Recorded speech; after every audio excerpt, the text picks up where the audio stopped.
19 days overdue and the California budget is still being debated. The Big Five met earlier and here's what they had to say. A recreational spot turned into a crime scene. Helicopters and heaps of marijuana are not something people expected to see on their evening jog.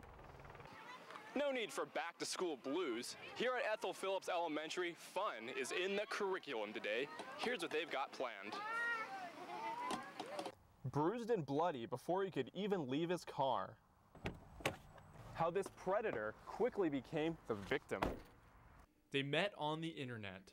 Sounds simple enough, but the plot changes when 25-year-old Christopher Guzman asks the 14-year-old girl to make a sex tape with him. No way. Are you kidding me? It was no joke to the girl's family, who lured him to Garcia Bend Park with much more than just a play date in mind. They weren't content to leave the matter in the hands of the law. We definitely don't recommend people doing this because you don't know who he is, what his background is, what he would come with if he had a weapon. Police say they did so anyway, beating Guzman and vandalizing his car. So did they commit a crime in order to fight crime? As of now, Guzman is behind bars, the girl's family is not. You know, we'll review it and take a look at why they did what they did and see if it was reasonable, given the circumstances of trying to detain him, and that's yet to be seen. Whatever decision is made, perhaps the most lasting damage is done to Guzman's reputation. Neighbors say he hardly seemed like the type. Good kid, quiet, he'd say hi, you know, if I seen him, and talked a little bit, but not much. The City Council has voted. Within a year's time, Sacramento citizens will decide just how much power Mayor Johnson will have. They'll decide on a measure called Strong Mayor. So what exactly is a strong mayor and how will it affect the people? You basically put the budget in the hands of one individual, the strong mayor. And that person, therefore, is responsible for that document and is responsible to the voters. It would also give the mayor veto power over the council and the ability to hire and fire up to 600 city employees. And while some Sacramentans believe the city needs a strong mayor, others are a bit skeptical considering who brought it up in the first place.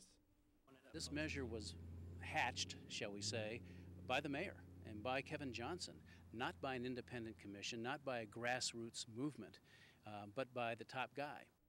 The mayor says it's part of his plan to put this growing city on the map, but opponents say he's really trying to put himself on the map. You know, if you're a politician and you're in power, naturally you want more power. In any case, democracy will have the final word in June 2010 when the people cast their vote. Here at Pioneer High School, they're rooting for the GOAT, but they're not the school mascot. They're the newest employees. You guys working hard or hardly working? Oh, they're working hard, all right. When they arrived on the job today, this entire field was covered in weeds. Now it's nearly spotless. You're just doing a great job out here.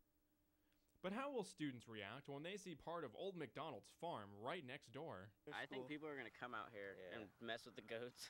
It's kind of weird seeing a bunch of goats like behind our school. But the superintendent says this feeding frenzy needed to happen. We received letters from the fire department. Letters saying the school had to beef up their weed control to reduce fire danger. But everything's fine now that the goats are on staff. I'm actually surprised at the work that they've done. And they're the best employees you could ask for. They work long hours, they don't complain, they don't even take a lunch break. Although you could argue their entire job is a lunch break.